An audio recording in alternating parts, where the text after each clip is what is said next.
Hey, y'all. I'm going to pretend like y'all don't notice what's going on. Happy Tuesday. Come on in the room.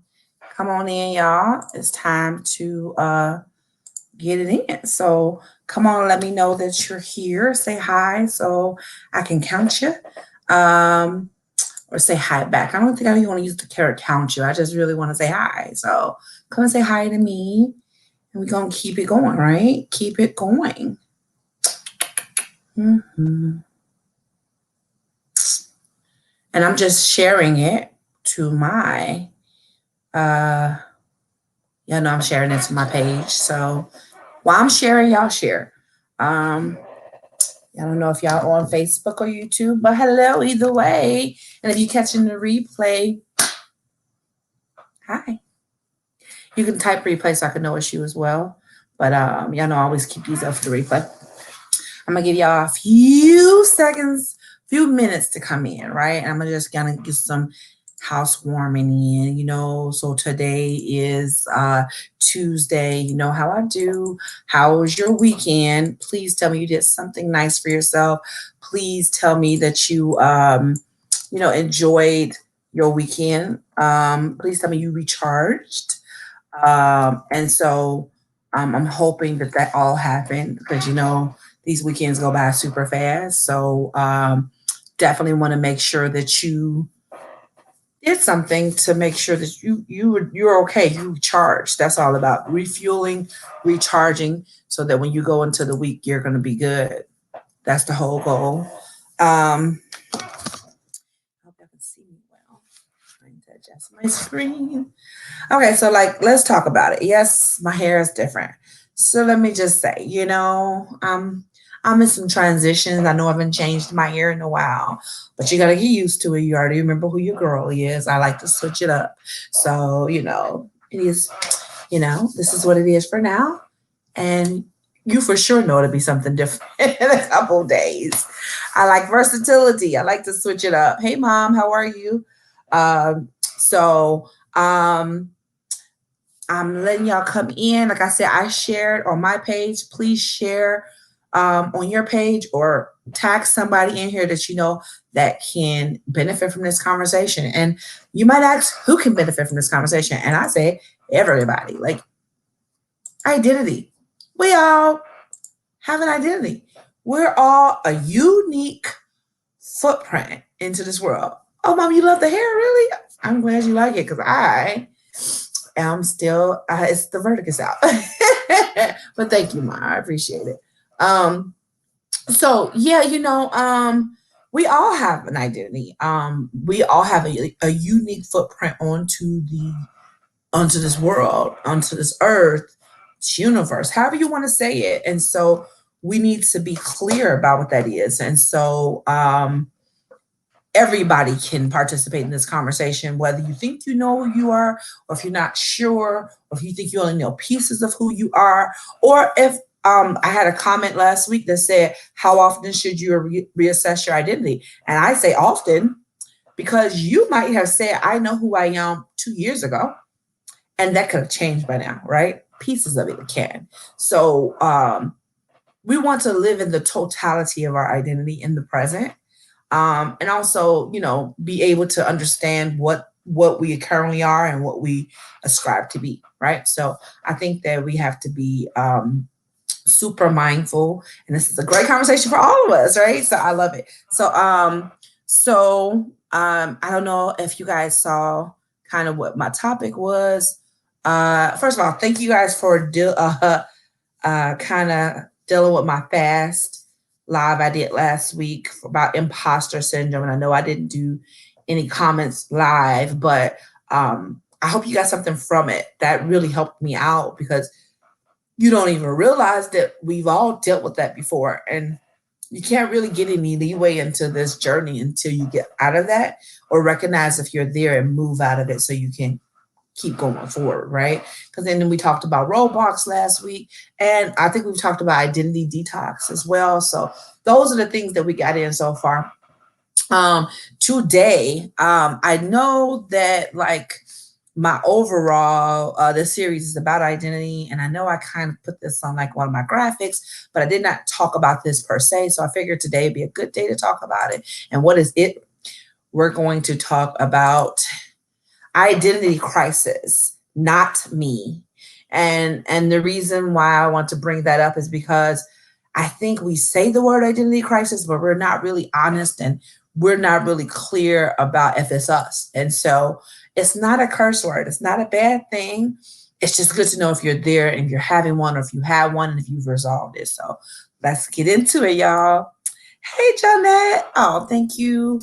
That's so sweet because I feel like you know how it is getting used to new hair. I'm just like, but so yeah, so when you talk about identity, what is an identity crisis? And you know, I like to give you definitions, right?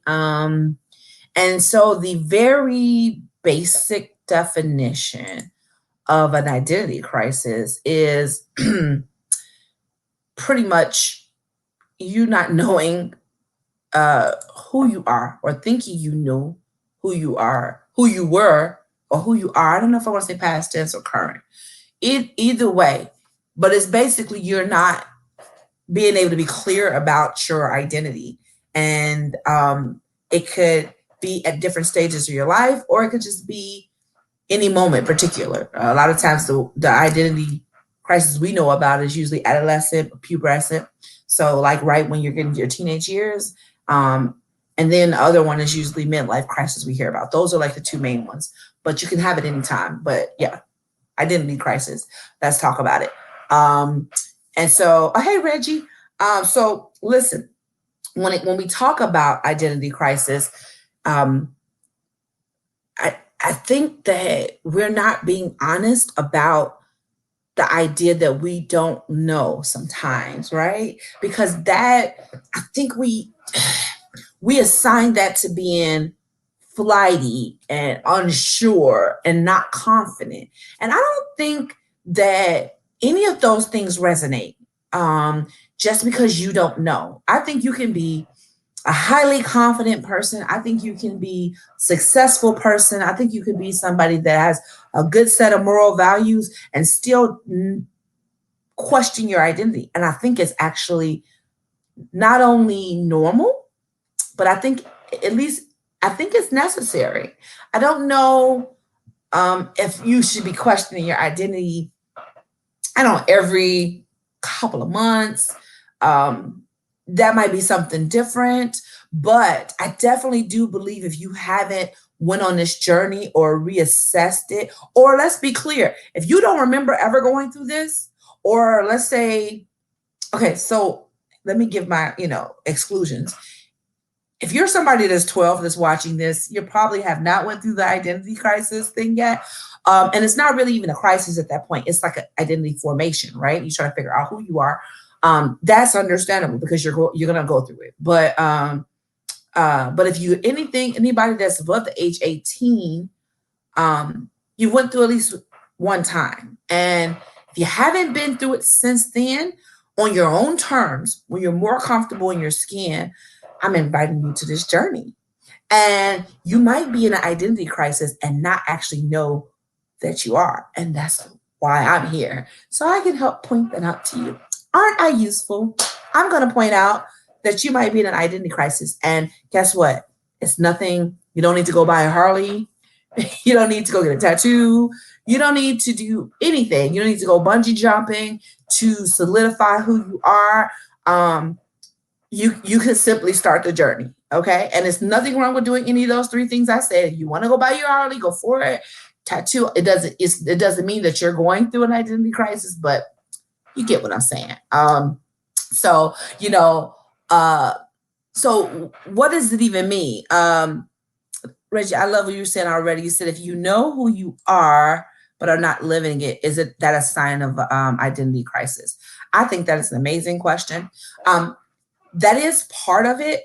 Actually, I don't know if that's a crisis. When you know who you are, I think it's an identity conflict. And it's so funny because you brought up something I'm going to talk about later, but I'll get to it. It's okay. We can just touch on it a little bit. A crisis is not knowing who you are and being unclear about that. identity conflict is knowing who you are, but not living in that truth, and try to figure out why you're not living in that truth, and I'm just trying to understand why it's clashing, right? So that's my understanding of the difference. I'm no expert, but that is what from my understanding. So put that out there. But that was a great question because honestly, it's so many layers to this. That's why I don't understand why people they dance around the identity question, and I think it's because we want to feel whole. We want to feel healed.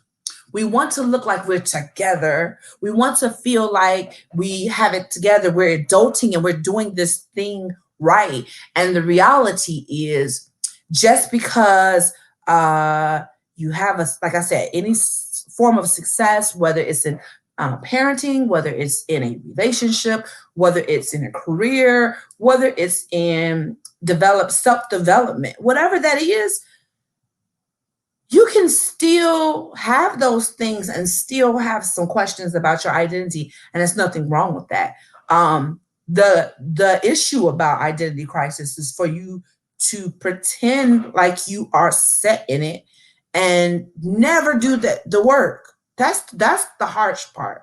I find people that are walking in the identity of other people, or they are walking in the 10-year-old identity, like something 10 years ago they were, and didn't realize that most than likely they've shifted from that place, especially if they've never,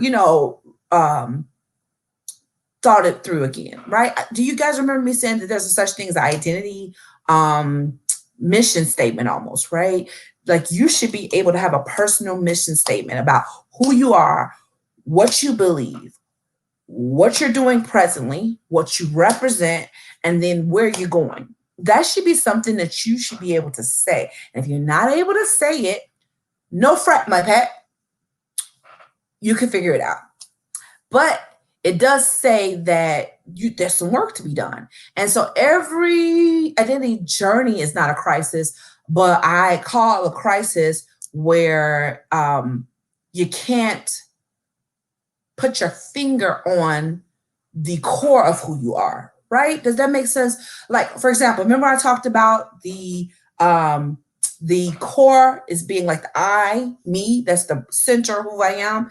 I mean, the core is the I, the center of who I am. And then I said we have a lot of little me's, which is who I am when I'm around my family circle, who I am with my career friends, who I am in the social climates, who I am in any number of environments. And that varies slightly. It shouldn't change. You shouldn't be a completely different person, but you do adapt a little bit. It's slight variations, right? But you should have the core of who you are. That should be kind of solid. And if that part is not solid, then that's when we are at a crisis. That's when we say, okay, what am I doing? Who am I really? And, starting to look at that. Hey, JC, thank you. So when I get to the next piece that I want to go to, I wonder, am I still here? Okay. The next piece that I want to go to about the crisis part. Here's another piece that I like. When you talk about identity, you talk about what is that called? Like the pieces of it where we start in our adolescent years. And I want to talk about that because I want to be super clear about that. When you are forming your identity, you're not in a crisis yet. But this is where you might pull in some gender roles. You might pull in some roles about your faith that your family practices. You might pull in cultural roles. You might pull in, I don't know, I want to use maybe class roles, economic class. Like, some people might say, oh, I'm high, they're in the upper 1%, or there might be people that's middle class, or there might be people that's living in poverty, and you might identify that. So you might pull in some of those things.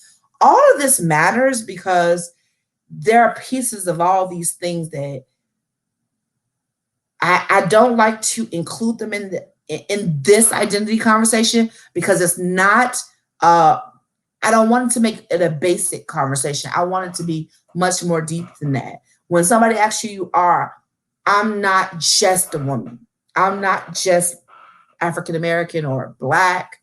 I'm not just what somebody might call middle class. I'm not just a mother. I'm not just a sister or a daughter. I am a conglomerate of all of those things. I'm not just a Christian. I am so much more. And the reality is that to me, to describe yourself in those terms are super basic, and it takes away from this whole journey, and it makes it super surface. Hey Leah, girl, how you doing? And Jonette, yes, the foundation has to be strong. If you don't have a strong foundation, that's usually where the identity crisis starts. If you never really got to, started it off strong.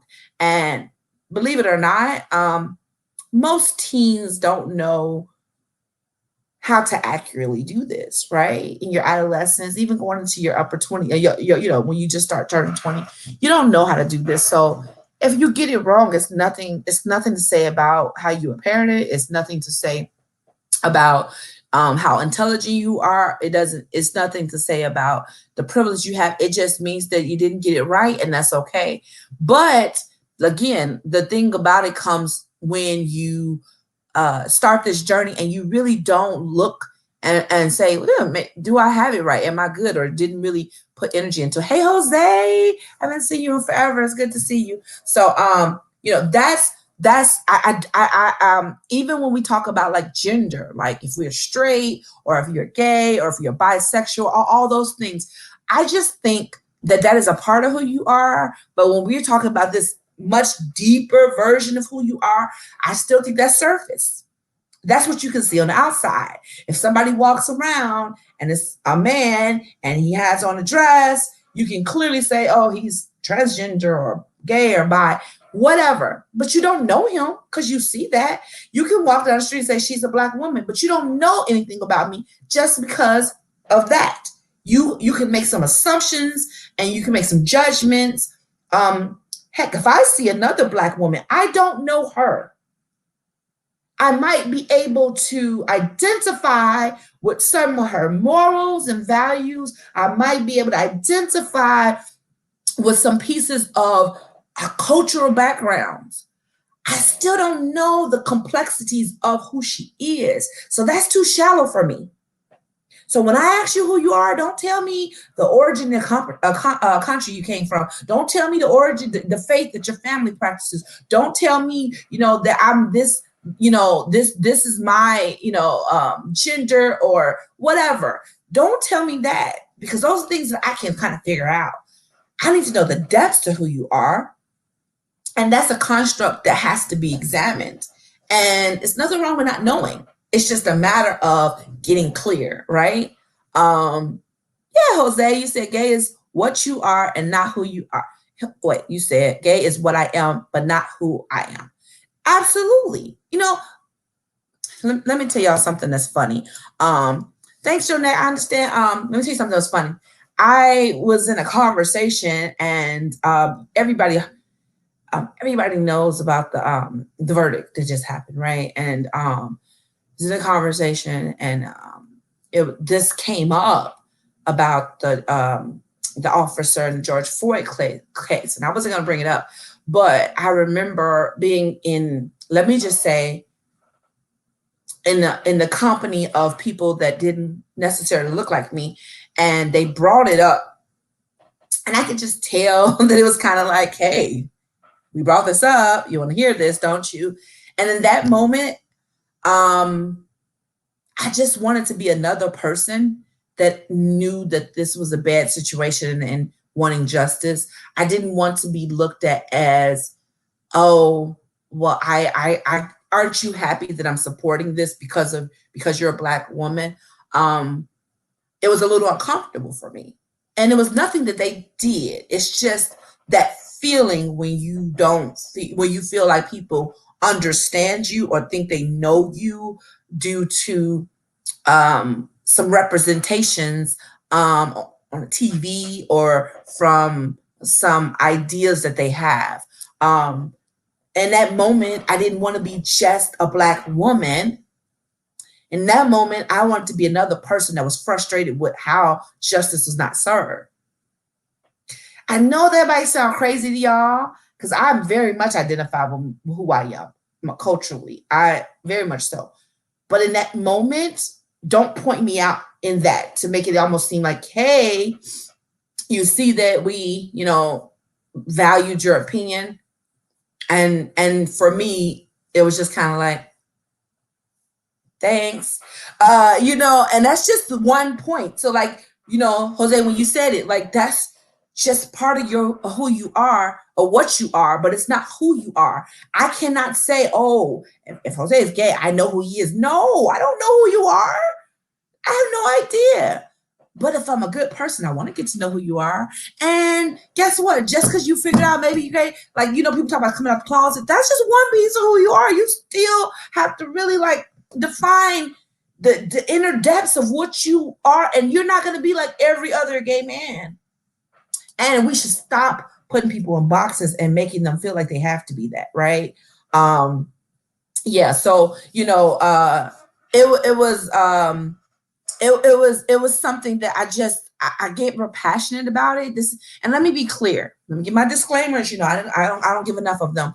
I appreciate when people try to relate. I understand that. I think I just don't want you to make it very one-dimensional, even two-dimensional. I kind of feel like I'm an octagon, right? It's 8 sides of me, okay? I just don't feel like you can really fit me in this nice, neat box of what you believe. And I kind of feel like we all are multi-layered, and that's why it's a journey. So again, most people's identity crisis kind of start at that adolescent year, those years, and when they're developing and trying to figure out who they are. Not only are you dealing with like the hormones and emotions, but I think you're starting to trying to understand what makes you unique, and building upon it and understanding what to grab from these environmental factors, and then what to pass on. Hey, Mama Pat, Jose, you said I want to get to know who you are. You need to visit Denver again. Oh, Jose, I will be back in Denver. I will let you know when I'm there. I will definitely come. We definitely need to reacquaint, right? Because I feel like you just never. It's not. None of us are one-dimensional. None of us are two-dimensional. I don't even like three-dimensional. So let's just keep it moving. Like so many different dimensions and parts of us. But I definitely feel like we don't even get how vast our brain is, right? So y'all know I talk about mental health awareness, right? And so along with that comes like something called emotional intelligence. And so your brain is able to like kind of like a computer, and it can compute all these different things, and you have an intelligence, but then you also have an emotional intelligence, which is where you're able to figure out what your feelings are and what to do with them once you figure out what they are. Hey, Krista girl, how are you? And so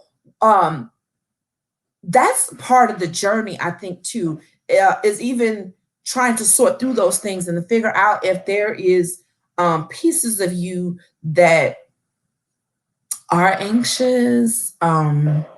If there's sometimes an imbalance of anything, I think some of those things can really overshadow the process, because you can develop anxiety or depression or feeling like you have like a what's the word? They call it ADHD sometimes, but just kind of feel like you have you don't have the ability to concentrate or on a subject or focus. and you have trouble with focusing or remembering certain things, I think that those things can come when there's a heightened um, worry about what your future is. I think anxiety for sure comes, and when you are worried about or you don't know where you're going. I think depression comes when, and let me be clear. So here we go. Disclaimer: I'm no doctor. There are a lot of different reasons anxiety comes. A lot of different reasons depression comes. A lot of different reasons. I'm talking about in this identity journey.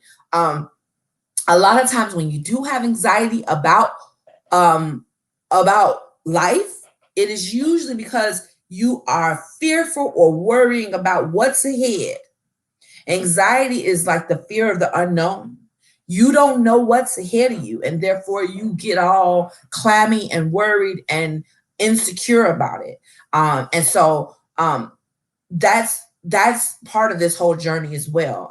Because again, parts of your identity are where you at and where you're going, and being able to articulate that. Um, Depression. I see that a lot in the identity journey when you I think I want to go ahead and classify it with a bit of the identity crisis, because when you think you know who you are and then you feel like I'm not sure at all anymore, I think it makes you feel lonely. I think you feel like you don't belong, like I think it's called belongingness. I'm not going to say the word right, but the ability or that the desire to belong, you don't have you we all have that, right? And when you are trying to figure out what groups that you're a part of and where you fit in society, if you don't define those pretty early on, you can start to feel really alone and feel by yourself.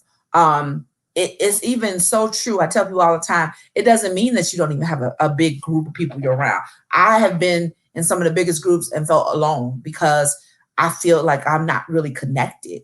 Um, I feel like I'm not connecting to anybody in a deep way. Remember, we talked about those surface connections. And remember, we talked about the deeper ones that have roots.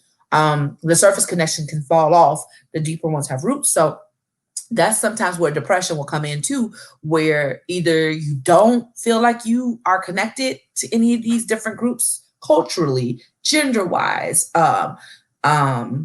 sexuality, economic class, all these different things, when you don't feel like you belong there, or where it's not about those portions, it's about being somewhere and still feeling uncertainty about who you are, like not even being able to say that you were very clear about it, right? Yeah, Crystal, you said to be inclusive, like with energy, absolutely. That's what most people want, whether or not they admit it or not. I'm the first person to tell people, like, listen, it's my own show over here. So what I do is how I do it. But I would be lying to say that I never wanted to be included. I would be lying to say I never wanted to belong. I would be lying to never want to say I never wanted to identify. That's not true. It's still not true today. Am I a little bit more secure in who I am, where I can, map out my own path? Absolutely. But that's come with a lot of work. Usually, it takes some time to get there, and I can be there honestly. But I can also say that I do feel like I belong here, and I do believe I'm a part of here, and I believe I have a friend group here and our family here. Like, that's because I'm confident in those spaces. I can be confident in the long road that I walk, where the uniqueness of who I am as Paris is something that nobody's going to exactly identify with, because again, we are fingerprints. We all are different. There's no person that exactly knows everything you've went through or can understand your journey, because nobody's exact. I don't care if they they're your same age, they were born the same day, if they have the same gender, born in the same community, have the same family structure, same economic class. You are still different, very, very different. And I need people to remember that. Like, we're not cows.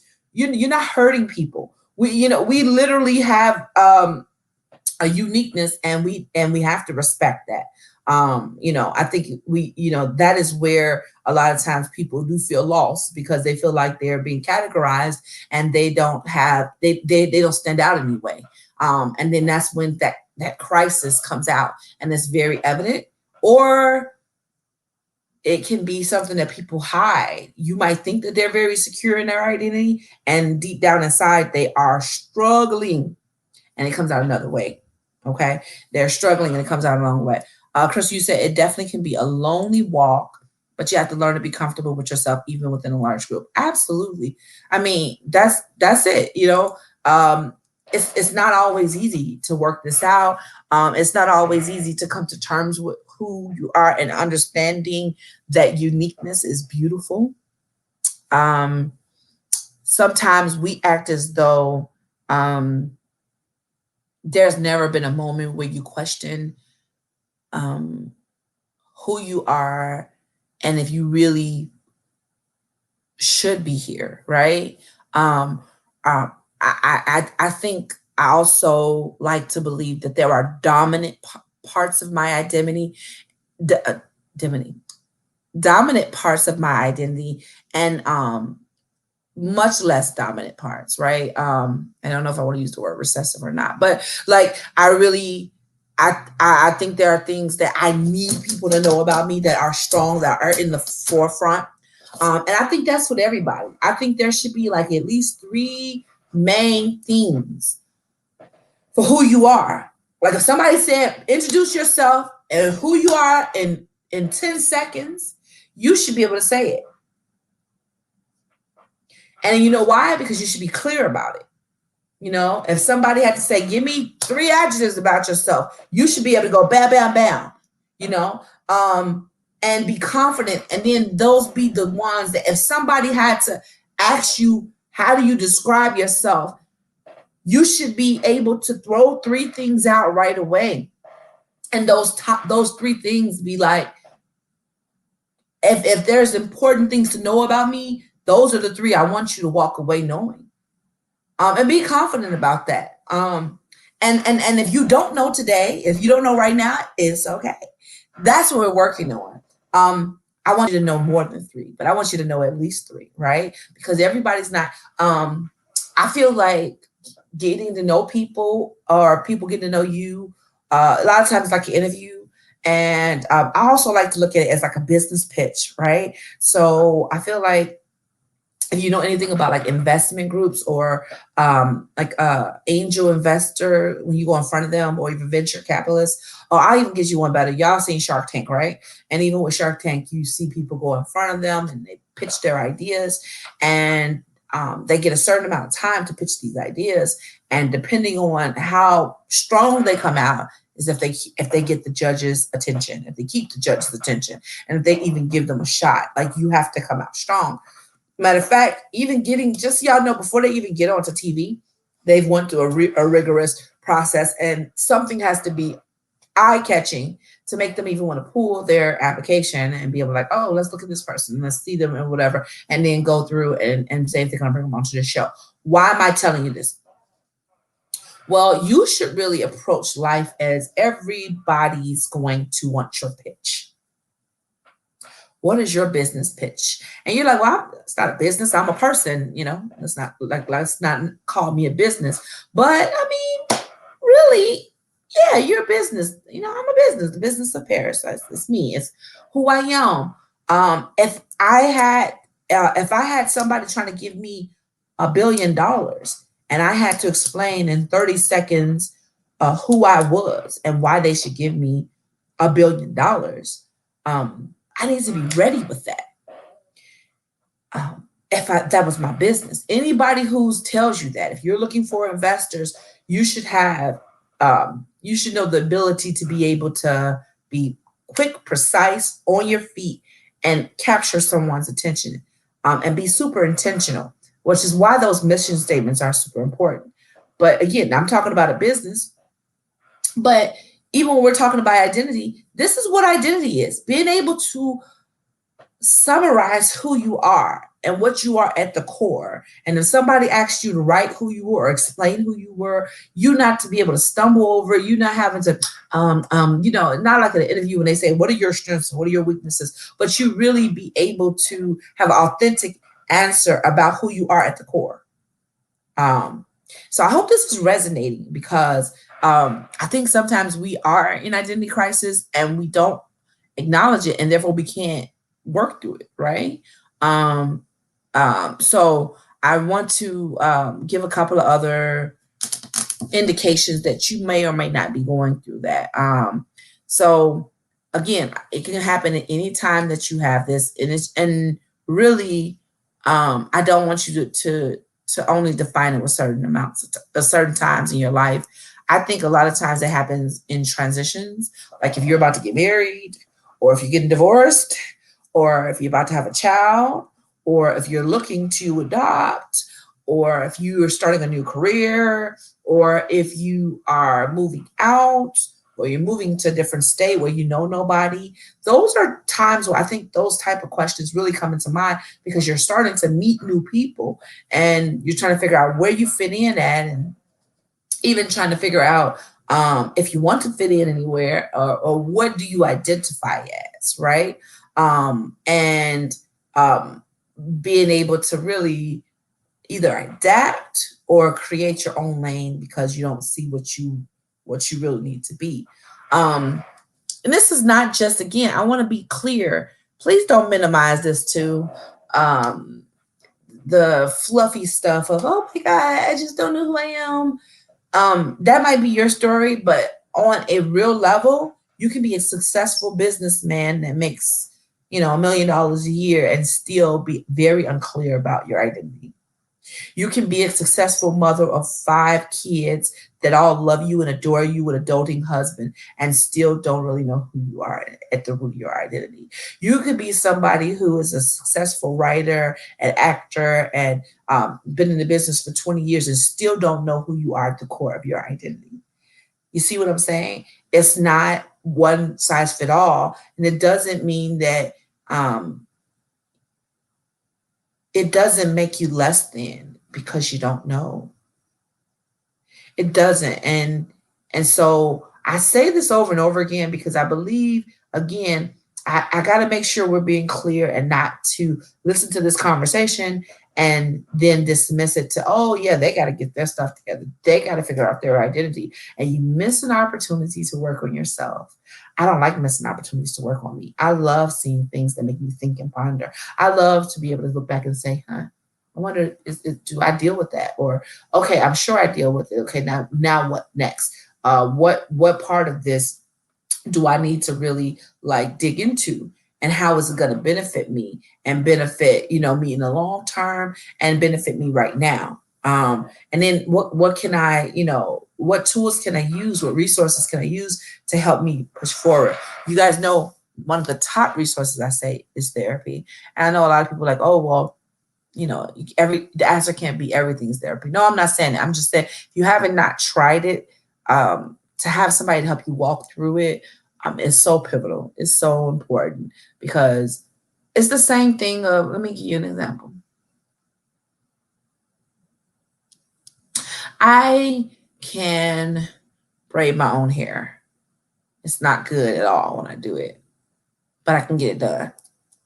Would I braid somebody else's hair? If I had to and it wasn't going to be seen, yes. Would I advertise I can braid people's hair to get paid for it? Or would I ever try to do it for them to go outside? Absolutely not. I'm not that good at it. When I braid my hair, is that something that's I'm doing, me personally? I'm not, if you're a great braider, that's great. Me personally, would I go out and say, hey, I braided my hair, look at this, it's amazing? No. I just did something to get me by so I could put something on top of it usually, right? Well, but if I was like, but let's say I was a braider, somebody that's really good at it, I can braid somebody else's hair much better than I can do my own self. And why am I bringing that up? Because sometimes we say, well, I can work this down by myself. And yes, you can. But just like somebody that can have a aerial view of your head, that can be able to part, correctly and see the parts and make sure they're straight, make sure they do all the designs, make sure they braid in a certain way that it's neat. They're able to see better. They're able to have a clearer view and a easier path to getting a better version, a better result because you had that assistance versus you sitting up here and trying to braid your hair yourself. Does that make sense? And why I talk about the therapy and or getting somebody to help you walk through these things, because the idea that you can do it by yourself, you can. Is it going to be much harder? Yes. And are there blind spots? Absolutely. And are you going to possibly miss something? You sure will. Is it going to be detrimental to your health? Nope. I'm not saying it won't. I'm not saying you can't do it. I'm just saying that most people need the external factor, the external help, the unbiased opinion, the unbiased person that's going to be able to help you walk through those things so you can go ahead and get you to the next level. Jose, you said, can you give examples of how someone can describe who they are versus just listing off superficial things? That's an excellent question. So who you are versus the superficial stuff. So when I say superficial, don't tell me that, I'm a prestigious doctor. I am a doted mother of 5. Don't tell me that I'm a singer. I'm a very popular singer of a band. Don't tell me that you are a professional actress, or don't even tell me that you are the first place winner of a poker competition. I don't care. Not because those things are not important to you. I don't care because it doesn't tell me about who you are at the core. It can give me some hints to who you are, but it's not who you are at the core. It's parts of your armor of who you are, but it's not indicative of who you are. So what are some examples of describing who you are? Well, let's say, Jose, I would say I am a person that's filled with integrity. That is a strong value for me. That's a big piece of who you are. You can say that I fight for injustice. It's something that's very passionate to me. That's a piece of who you are. You can say, I'm somebody who is very analytical. That's a piece of your identity. That is a piece of the puzzle of you.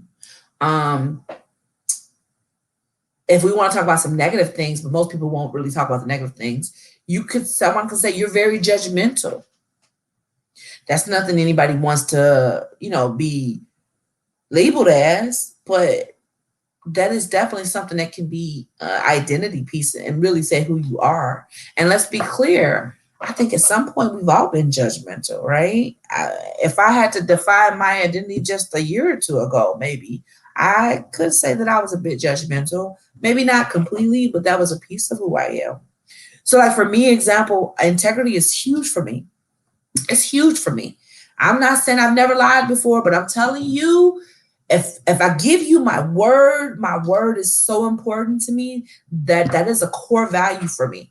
At my base, my integrity. When you have Paris's word, for the most part, you can take that to the bank, fam.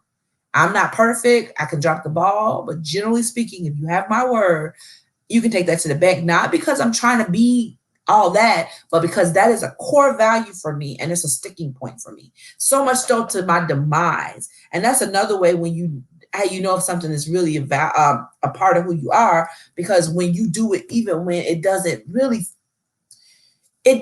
what am I trying to use the word? It doesn't benefit me all the time. Me being an integral person, are you kidding me? You know the things I could have done that a lot of people do that I could have benefited from if I threw that integrity piece out the wind, into the wind? But I couldn't do it if I wanted to, some stuff, just because it does matter that much to me. So I hope that answered your question, Jose. It's a ton of other things that you can, say, but that was definitely a good question. I hope I answered it. If I didn't, ask me some more questions and I'll share.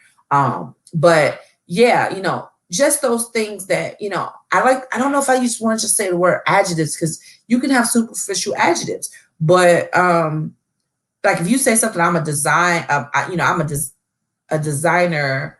I don't want to use the word whore, but if you wanted to say that, then that's still very superficial. That's not who you are. If you somebody, it's just a matter. I don't even like people saying, well, I'm the doctor.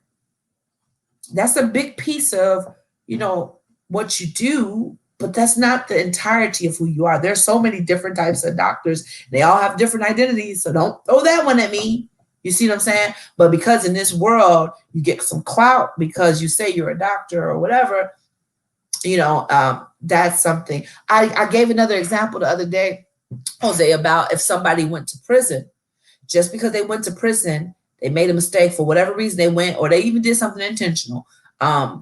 If they paid their time once they come out, I hate the term felon, because now that stamp is on you, and now because of what you did, that's who you are for the rest of your life. I don't agree with that. I don't agree with that. I don't care what anybody says. If I lied to somebody when I was 10, I am not a liar. I don't care if I lied when I was 21. I'm not a liar. I lied before. If somebody, committed a felony, they committed a felony, they paid their dues, they're not a felon. It's not a stamp we're going to put on the rest of their lives. I know y'all don't want to hear that. That's fine. That's your choice. This is my opinion. Because if we're going to start naming everybody their mistakes or the things that they've ever done, well, then we'll have a lot of labels, won't we? We'll have a lot of pieces of our identity, won't we? And I don't think those things necessarily belong in your identity. I might have lied, but I'm not a liar. I had my son out of wedlock. Somebody tried to call him a bastard. I said, you will not put that label on my son. I don't care that his father and me weren't married. He's not a bastard. You will never say that to me. Ever. Ever. So you have to be very careful about those labels, because some people, throw them out and they're very convenient, but they don't think about the labels they don't want thrown out about them. And again, it doesn't add to your identity necessarily. So I think that is definitely noteworthy, to make sure that we don't, put that out there, so I'm glad that helped. So yeah, guys, I hope this helped. It's nothing wrong with being in an identity crisis. It's just a matter of understanding where you are and not being fearful to acknowledge where you are, because you cannot move forward unless you acknowledge it, and then be able, and are able to say, okay, well, maybe I don't completely know who I am. Let me work on building the profile of who I am, right? Let me work on the foundation. Let me work on this core, and let me figure it out. Just like when you start a workout regimen, they say, hey, you got to get your core strong. And I know one thing they used to tell me is about the abs, and you make abs in the kitchen, and they tell you to do the planks and all the stuff that's horrible, and the mountain climbers and all that stuff. Because if you have a strong core, you're able to do everything else you need to do. And I never really believed it until you start trying to do other things and realize you can't, because you don't have that strong core. So understanding that it's necessary to build the core up, that everything else will flourish. So thank y'all for rocking with me. I hope y'all got something good. If you just came on, I am getting off now, so go ahead and watch the replay. If you haven't shared, come on, y'all. What y'all doing? Share. I'm telling you, somebody needs to hear this. Don't be selfish. Don't be selfish. It's not about me. It's not about you. It's about getting information out. And if we can help somebody to be the best version of themselves, why wouldn't we? Why wouldn't we? It's free information, right? Share this thing, y'all. Go ahead and tag them in it, or either, you can do that little share arrow, and you can share it with people that's on Facebook, YouTube, or whatever. The link is there. So, comments, even after the broadcast, if you have anything you want to say, I will respond to the comments. Like, share all of the above. And I have an amazing treat for you guys on Thursday. I will post more about it. I have a guest. Y'all know I like my guest. So it's gonna be good. This guest you shouldn't be a complete stranger to. So definitely you'll see my post about it. So tune in. And don't forget what I always say, you are enough. You're enough to walk through this stuff. You're enough to turn the mirror on yourself, and you are worth enough to do the work. Oftentimes we invest in everybody else. We invest in everybody else's project and we don't invest in ourselves. It's time for self-investment. Identity work is self-investment. You invest in yourself because every piece of blood, sweat, and tears you put and time you put into identity work, you get an immediate payoff. So it's no time wasted. It's a win, win, win, win. All we do is win, y'all. So I love you guys. I will see you on Thursday. Have a productive rest of the day or rest, whatever your portion is. And we'll chat. Oh, you see my shirt, You Are Enough. You need that shirt, you can check out on my website that is scrolling across the screen, www.parispjohnson.com. I still have shirts. I still have sweatshirts. Y'all go ahead and grab one because you don't even realize you really need it. So, and guess what? It's a great gift. Give it to somebody. I always said the gift of confidence so people could know, hey, and this point is the gift of identity. You are enough. That's part of your identity. You need to believe that. You really do. All right, y'all. Ta-ta. Have a good evening. Bye.